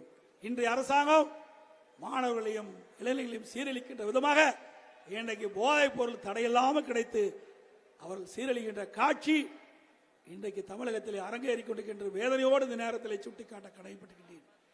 அனைத்து இந்திய அண்ணா திராவிட முன்னேற்ற கழகத்தை பொறுத்த வரைக்கும் எல்லா கால்வாயிலும் தூர்வாரினோம். இன்றைக்கு டெல்டா மாவட்டத்தில் இருக்கின்ற ஜிஏ கனால் அங்கே 2 பக்கமும் காங்கிரீட் கால்வாய் அமைக்கப்பட்டு ஒரு சொட்டு தண்ணீர் கூட வீணாகாமல் கடை கோட்டில் இருக்கிற விவசாயிகளுக்கும் முழுமையான தண்ணீர் கிடைக்க திட்டத்தை கொண்டு வந்த அரசாங்கம் அண்ணா திமுக அரசாங்கம். இன்னைக்கு டெல்டா மாவட்டத்தில் சுமார் 19,000 கோடிக்கு பல்வேறு பணிகள் அண்ணா திமுக ஆட்சியிலே நடைபெற்றது. இந்த ஆட்சியிலே என்ன திட்டத்தை கொண்டு வந்து இந்த விவசாயிகளுக்கு நன்மை செய்ய என்பதை எண்ணி பார்க்க வேண்டும். அதோட நடந்தாய் வாழி காவிரி திட்டம் அற்புதமான திட்டம். மேட்டூர்ல தண்ணி திறக்கப்பட்டா கடல்ல கலக்கின்ற வரை தண்ணீர் மாசுபடாமல் இருப்பதற்கு நடந்தாய் வாழி காவிரி என்ற அற்புதமான திட்டம் 14,000 கோடியில் மத்திய அரசு கிட்டே கொடுக்கப்பட்டு மத்திய அரசு ஏற்றுக்கொண்டிருந்தது. ஆனால் விடியா திமுக அரசு அதுக்கு முயற்சி எடுக்காத காரணத்தினால இன்றைக்கு மேட்டூர் அணையில் திறக்கப்பட்ட அந்த நீர் காவிரி நதி வழியாக வருகிறது. 2 கரையிலும் இருக்கின்ற அந்த கழிவு நீர்கள் அந்த நதியிலே கலக்கிறது, நதிநீர் மாசுபடுகிறது. அந்த மாசாவதை தடுப்பதற்காக அம்மாவுடைய அரசு மத்திய அரசுக்கு திட்டத்தை தீட்டி கொடுத்தது, மத்திய அரசு ஏற்றுக்கொண்டது. ஆங்காங்கே நகரத்திலிருந்து வெளியேறுகின்ற அந்த மாசுபட்ட நீர் ஒரு பேபி கனால் வழியாக அதை கொண்டு வந்து அங்கே ஒரு செம்பு கட்டி அதை சுத்தப்படுத்தி ஆற்றிலே விடுகின்ற பொழுது தண்ணீர் சுத்தமாக வந்து சேரும். காவிரி நதி, காவிரியிலிருந்து வருகின்ற நீர், பவானி சாகரிலிருந்து வருகின்ற நீர், அதே போல அமராவதியிலிருந்து வருகின்ற நீர், நொய்யிலிருந்து வருகின்ற நீரெல்லாம் மாசுபடாமல் அந்த நீரையெல்லாம் சுத்தப்படுத்தி நதிகளை விட்டு நதி ஒரு தூய்மையான தண்ணீரை கொடுப்பதற்கு போட்ட திட்டத்தையும் இந்த அரசு கிடப்பிலே போடப்பட்டது. ஆகவே வருகின்ற அத்தனை விவசாய குடிமக்களும் விவசாய தோழர்களும் பல்வேறு விவசாய அமைப்பைச் சேர்ந்த தலைவர்களும் எண்ணி பார்க்க வேண்டும். அனைத்து இந்திய அண்ணா திராவிட முன்னேற்ற கழகம் என்ற கட்சி இருக்கின்ற இன்றைக்கு விவசாயிகள் நலமோடு வளமோடு சிறப்போடு வாழ்ந்து கொண்டிருந்தார்கள். இந்த ஆட்டத்திற்கு பிறகு விவசாயிகள் இன்றைக்கு வெயிலே மண்புழுவை போட்டால் எப்படி துடிக்குமோ அப்படி விவசாயிகள் துடிக்கின்ற காட்சை இன்றைக்கு தமிழகத்திலே பார்த்துக் கொண்டிருக்கின்றோம். இந்த நிலையெல்லாம் மாற வேண்டும் என்று சொன்னால் வருகின்ற நாடாளுமன்ற தேர்தலிலே அனைத்து இந்திய அண்ணா திராவிட முன்னேற்ற கழக தலைமையில் அமைக்கப்பட்ட கூட்டணி வெற்றி பெற வேண்டும். அப்படி வெற்றி பெற்று நாடாளுமன்றத்துக்கு அனுப்புகின்ற பொழுது நம்முடைய நாடாளுமன்ற உறுப்பினர்கள், நம்முடைய கூட்டணி நாடாளுமன்ற வெற்றி பெற்று வேட்பாளர்கள் நாடாளுமன்றத்திலே உங்களுக்காக குரல் கொடுப்பார்கள், உங்களுடைய பிரச்சனையை எடுத்து வைப்பார்கள். அதை நாங்கள் தீர்த்து வைப்போம். ஏற்கனவே நாங்கள் தீர்த்து வைத்திருக்கின்றோம். ஒரு பானை சோற்றுக்கு ஒரு சோறு பதம் என்று சொல்வார்கள். அப்படி காவிரி நதியில் பிரச்சனை வருகின்ற பொழுது எப்படி போராடி வெற்றி கண்டோமோ அதே போல அவ்வப்போது டெல்டா மாவட்டத்தில் ஏற்படுகின்ற பிரச்சனைக்கு உங்களுடைய குரல் நாடாளுமன்றத்தில் ஒலிக்க எங்களுடைய வேட்பாளர்களை வெற்றி பெற செய்யுங்கள். மீண்டும் ஏதாவது தப்பி தவறி திமுக வந்துவிட்டால் ஆண்டவனால கூட அந்த தமிழகத்தை காப்பாற்ற முடியும். நான் சாதாரண உங்களில் ஒருவனாக நான் சொல்கிறேன். நான் அதிமுக பொதுச் செயலாளராக இருந்து பேசவில்லை, எதிர்க்கட்சி தலைவராக இருந்து பேசவில்லை, முன்னாள் முதலமைச்சர் என்ற முறையிலே பேசவில்லை. நான் ஒரு விவசாயி என்ற முறையிலே என் மனதிலே பட்ட ஆதங்கத்தை நான் வெளிப்படுத்துகிறேன். இந்த ஆட்சியிலே விவசாயிகளுக்கு எந்த நன்மையும் கிடைக்கப் போவதில்லை. விவசாய தொழிலாளிக்கு எந்த நன்மையும் கிடைக்கப் போவதில்லை. நன்மை கிடைக்க வேண்டும் என்று சொன்னால் வருகின்ற நாடாளுமன்ற தேர்தலிலே ஒரு மிகப்பெரிய மாற்றத்தை உருவாக்கி தாருங்கள். அனைத்து இந்திய அண்ணா திராவிட முன்னேற்ற கழக வேட்பாளரை வெற்றி பெற செய்யுங்கள். உங்களுடைய குரல் நாடாளுமன்றத்திலே ஒலிக்கும். அதே போல சிறுபான்மை மக்களை அரண் போல் அனைத்து இந்திய அண்ணா திராவிட முன்னேற்ற கழகம் காக்கும். எந்த சூழலிலும் உங்களுக்காக நாங்கள் துணை இருப்போம் என்று சொல்லி மிகச் சிறப்பாக எழுச்சியாக இந்த கண்டன ஆர்ப்பாட்ட நிகழ்ச்சி ஏற்பாடு செய்த அருமை சகோதரர் காமராஜ் அவர்களுக்கும் அவரோடு இணைந்து பணியாற்றிய மாவட்ட செயலாளர்கள், மாநகர செயலாளருக்கும் வரி தந்து சிறப்பித்த அனைவருக்கும் நன்றி தெரிவித்து விடைபெறுகின்றேன். நன்றி, வணக்கம். அடுத்தபடியாக மாண்புமிகு தமிழகத்துடைய தன்னிகரில்லா தலைவர் நம்முடைய அண்ணன், தமிழகத்து மக்களுடைய உள்ளங்களிலும் இல்லங்களிலும் நீக்கம் நிறைந்திருக்கக்கூடிய மன்னாதி மன்னன் நம்முடைய அருமைக்குரிய அண்ணன் கழக பொதுச்செயலர் எடப்பாடி அவர்களுடைய ஆணைக்கிணங்க கண்டன கோஷங்களை, கண்டன ஆர்ப்பாட்டத்துடைய கண்டன கோஷங்களை மத்திய மாவட்ட கழகத்துடைய செயலாளர், ஒரத்தநாடு பேரூராட்சி தலைவர் அன்பிற்கினிய அருமை சகோதரர் மா சேகர் அவர்கள் வாசிப்பார்கள். அதனை அப்படியே பின்தொடர்ந்து கையை உயர்த்தி அவ்வளவு பேரும் கையை உயர்த்தி கண்டன கோஷங்களை பின்மாறி சொல்லுமாறு அன்போடு கேட்டுக்கொள்கிறேன். டெல்டாவின் தலைமகன், விவசாயிகளின் பாதுகாவலன், விவசாயிகளின் நண்பன் நம்முடைய பொதுச் செயலாளர் அவர்கள் இப்பொழுது கண்டன எழுச்சியுரை ஆற்றினார்கள். நான் சொல்கின்ற அந்த கோஷ உங்களில் ஒருவனான எடப்பாடி பழனிசாமி பேசுகிறேன்.